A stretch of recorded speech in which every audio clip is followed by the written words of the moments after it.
Hello bachcho, I hope vacuole is clear in your mind and today we are going to start a very fresh topic for you. Fresh क्यों बोला जा रहा है बच्चों?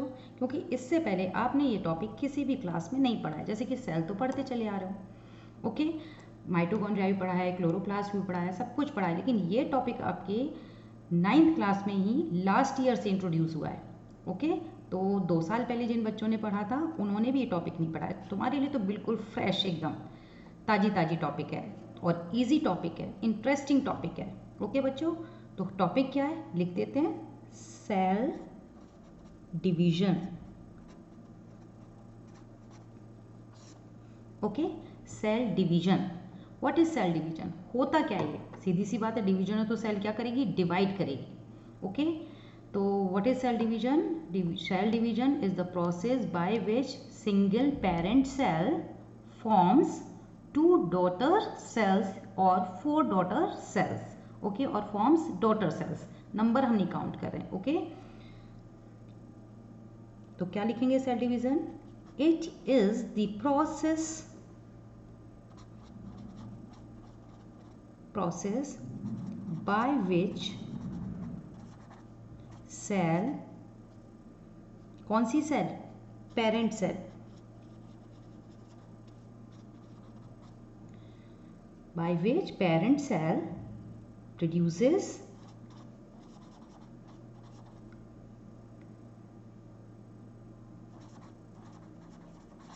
daughter cells. Okay, and increases its number. NO नहीं है, ये number है भाई. ओके, इंक्रीजेज इट्स नंबर, यानी कि वो प्रोसेस जिससे कि सेल नई सेल्स बनाएगी और अपने नंबर्स को इंक्रीज कर लेगी. उसको वो कौन सा क्या प्रोसेस होगा? That process known as cell division. किस प्रोसेस के थ्रू करेगी? That process known as cell division. Okay बच्चों, लेकिन हमारे आसपास you can see various types of organisms. अभी मैंने बताया ना आपको, unicellular organism, multi cellular organisms. Okay, तो इन plants are also there, bacteria are also there. Okay, तो various types of organisms are present. So cell division will be different in different organisms. Okay, अलग अलग organisms में cell division भी अलग तरीके से होगा, because plant cell is different, animal cell is different, amoeba is different, we people are different. So there are differences in organisms. That's why there will be different type of cell divisions. Okay, तो in major form we can say there are 2 types of cell division. कितने type के? 2 types. कौन से? तो cell, कितने types के हो गए हमारे पास में बच्चों? 2. कौन कौन से हो गए? Always try to make flow charts. Okay, जब भी आप सेल्फ नोट्स बना रहे हैं, बायो के लिए नहीं और भी सब्जेक्ट्स के नोट बना रहे हैं, तो आपको क्या ध्यान में रखना है कि मैं ज़्यादा से ज़्यादा फ्लो चार्ट्स बनाऊं. ओके, फ्लो चार्ट से प्रेजेंटेशन भी बहुत अच्छा रहता है और फ्लो चार्ट से हमारी चीज़ें समझ में भी आती हैं और फ्लो चार्ट से टीचर्स को बहुत अच्छे से कॉन्सेप्ट क्लियर भी हो जाता है when you are writing in question paper, answer sheets during the examination. तो बहुत कोशिश किया करो हर चीज़ फ्लो चार्ट में बना लो. अब सेल डिवीजन को मैं क्या कर सकती थी? 1, 2 ऐसे एक के नीचे एक भी लिख सकती थी, but I am writing in this way so that it should be clear in your mind and it is good in presentation also. आपको याद रहेगा कि मैम ने ऐसे बनाया था. ओके बच्चों, तो cell division is of 2 types. First is mitosis. बहुत से बच्चों को समझ में नहीं आता mitosis. And second is meiosis. Pronunciation should be clear, mitosis और मियोसिस. सो अगर 2 तरीके के, तो डेफिनेटली इसमें कहीं ना कहीं तो डिफरेंसेस आ ही रहा होगा ना बच्चों. तो mitosis the cell division which takes place in all cells, occurs in all cells. हर तरह की सेल्स होंगी. ओके, हर तरह की सेल्स का मतलब क्या है? Plant cell, animal cell. कौन कौन सी? Plant cell, animal cells. Okay, यानी कि हर तरीके की यूकैरियोटिक सेल में माइटोसिस हो जाएगा, लेकिन यूनिसेलुलर जो ऑर्गेनिजम्स हैं उनमें माइटोसिस की जो तरीका होगा वो थोड़ा सा अलग होगा, ओके। और मियोसिस अकर्स इन, मियोसिस को अलग कलर से लिख देते हैं ताकि ये क्लियर हो जाए। Meiosis occurs in visible, occurs in germ cells, और इसे कह सकते हैं सेक्स सेल्स, जो कि क्या बनाने वाली हैं, गैमीट्स बनाने वाली हैं। रिप्रोडक्शन एक प्रोसेस होता है जिससे कि हम पॉपुलेशन को इंक्रीज करते हैं, ऑफस्प्रिंग्स बनाते हैं, तो उस टाइम पर कौन सा डिवीजन होने वाला है बच्चों, दैट इज मियोसिस, ओके। तो occurs in all cells, occurs in sex cells, यानी कि सेक्स सेल्स में माइटोसिस भी होगा, मियोसिस तो हो ही रहा है लेकिन उनमें क्या और कौन सा होगा, माइटोसिस भी होगा। इसीलिए इसमें हमने क्या लिख दिया नाम, अकर्स इन ऑल सेल्स। तो अगर क्वेश्चन आ रहा है कि which type of cell division occurs in all cells except amoeba, तो आपको क्या लिखना पड़ेगा, mitosis. Which cell type, which division present in sex cells, तो आपको क्या लिखना पड़ेगा, मियोसिस, ओके। पहला खास बात, पहला डिफरेंस। दूसरी चीज क्या हुई, mitosis parent cell, parent cell का मतलब क्या है, which is going to divide, जो सेल डिवाइड होने वाली है, okay. Parent cell produces two daughter cells. कितनी डॉटर सेल बनाएगी भाई parent cell, two daughter cells बनाएगी, ओके। डायग्राम अभी बना लेते हैं। और अगर सेक्स सेल्स में या जर्म सेल्स में हो रहा है तो पेरेंट सेल कितनी सेल्स बनाएगी, अभी लिख देते हैं, parent cell produces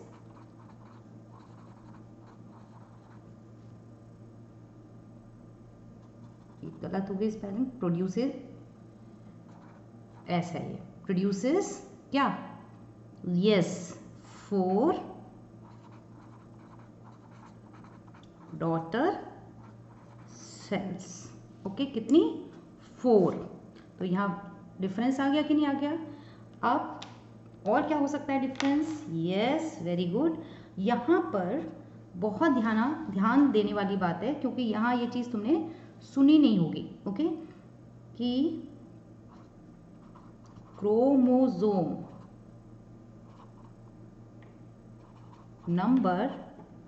number, okay, again I am telling you, it is not no, it is number. Chromosome number remains same. जितना पेरेंट सेल के पास क्रोमोसोम्स होंगे, हमने न्यूक्लियस के अंदर पढ़ा था ना बच्चों कि क्रोमोसोम्स आर प्रेजेंट, और सेल जब डिवाइड करेगी तब हम क्रोमोसोम्स को देख सकते हैं क्योंकि वो कंडेंस हुए होते हैं, ठीक है ना। तो अगर किसी सेल में 46 क्रोमोसोम्स हैं तो जो डॉटर सेल्स बनेगी, जो नई सेल्स बनेगी, उनमें भी कितने क्रोमोसोम्स होंगे, 46 इन ईच सेल, ओके बच्चों। 46 क्रोमोसोम किस में होते हैं, किसकी सेल्स में होंगे, ह्यूमन बींग्स। हर हम अपनी सेल निकालें, चाहे वो चीक सेल है, चाहे वो हैंड से यहाँ से निकाल लेते हैं, चाहे वो हम ब्लड सेल को लेते हैं, चाहे हम सलाइवरी सेल को लेंगे जो सलाइवा सिक्रीट कर रही है, कोई भी सेल को लेंगे, हर एक सेल में कितना क्रोमोसोम नंबर होगा, 46। इवन की सेक्स सेल्स में भी 46 नंबर होगा, ओके। तो क्रोमोसोम नंबर 46 का 46 ही रहेगा अगर ह्यूमन सेल में माइटोसिस हो रही है। और अगर ह्यूमन सेक्स सेल्स में हो रही है तो क्रोमोसोम नंबर की कहानी में क्या ट्विस्ट आने वाला है कि क्रोमोसोम नंबर बिकम्स हाफ। कितना रह जाएगा, आधा। यानी कि अगर ह्यूमन बींग्स की जर्म सेल्स में मेल की बात करें तो टेस्टिस की सेल्स में, फीमेल की बात करें तो ओवरीज की सेल्स में अगर क्रोमोसोम नंबर 46 है, अगर क्या होता ही है क्रोमोसोम नंबर 46 है, तो जब वो रिप्रोडक्शन के लिए जाएंगी और गैमीट बनाएंगी तो क्रोमोसोम नंबर कितना हो जाएगा, हाफ, ओके। तो डायग्राम के थ्रू देख लेते हैं कैसे कैसे क्या होने वाला है। तो यहाँ बना लेते हैं, ये रही हमारी parent cell, okay, parent cell PC लिख देते हैं, और पेरेंट सेल डिवाइड करेगी सीधा सीधा, तो कितनी सेल्स बनाने वाली है, 2, ओके। दो डॉटर सेल्स, तो what are these are daughter cells, DC। Okay, और अगर हम यहाँ ड्रॉ करें तो ये रही हमारी पेरेंट सेल। ओके, ये डिवाइड करेगी, कितनी सेल्स बनाएगी 4, लेकिन एक ही स्टेप में नहीं बना देगी, 2 स्टेप्स में कंप्लीट करेगी। यहाँ इसने 2 डॉटर सेल्स बना दी। Each daughter cell further goes division. Okay, और फिर से बना देगी इस तरीके से। तो टोटल लास्ट में कितनी हो गई 4 डॉटर सेल्स। ओके, और अगर हम यहाँ ह्यूमंस की बात करते हैं तो क्रोमोसोम नंबर यहाँ हो गया 46, यहाँ हो गया 46, यहाँ हो गया 46। ओके, ह्यूमंस में। ओके, और यहाँ 46, 23, 23 एंड फिर से 23, 23, 23, 23, क्योंकि फर्दर नहीं हो सकता। तो ये डिवीजन कैसा हो गया, जहाँ पर क्रोमोसोम नंबर क्या हो रहा है, हाफ। ओके, और ये कौन सा डिवीजन हो गया, जहाँ पर क्रोमोसोम नंबर सेम है। और जब सेल डिवाइड करके सेम क्रोमोसोम नंबर बना रही है तो ये क्या हो गई, मियोसिस। ये माइटोसिस, ये मियोसिस का फर्स्ट पार्ट, ये मियोसिस का सेकेंड पार्ट, और ये क्या है, सिंपल माइटोसिस। आई होप बच्चों कि आपको ये टॉपिक समझ में आ गया होगा। ओके, अच्छे से इसका डायग्राम बना लो, अच्छे से इसको बार बार समझ लो और अच्छे से कॉपी में लिख लो। Till then bye bye.